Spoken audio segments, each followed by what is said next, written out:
ay rated SPG. Striktong patnubay at gabay ng magulang ang kailangan. Maaaring may masiselang tema, lengguwahe, karahasan, sexual, horror o droga na hindi angkop sa mga bata.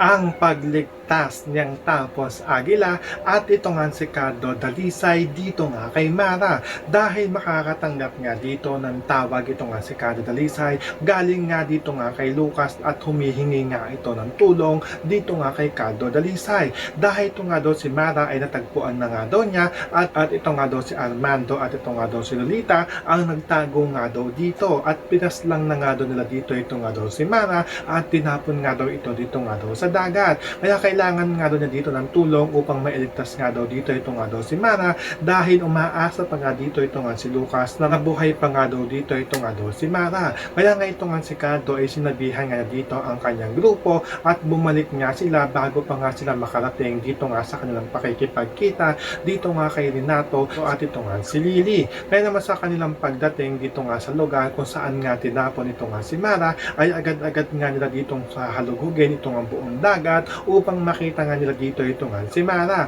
at nagtagumpay naman dito ito nga si Cardo na makita nga na dito ito nga si Mara kaya agad-agad nga niya itong inahon dito nga sa dagat. Nung nalaman na nga nila dito na malubha na nga ito nga si Mara ay napagdesisyon na nga nila dito na dalhin na nga ito nga si Mara dito nga daw sa ospital. So pakakaabangan natin dito ang pagsugod sa ospital ito nga si Mara. Iyan ang ating mapakakatutukan at pakakaabangan dito nga lang sa FPJ San Provinciano.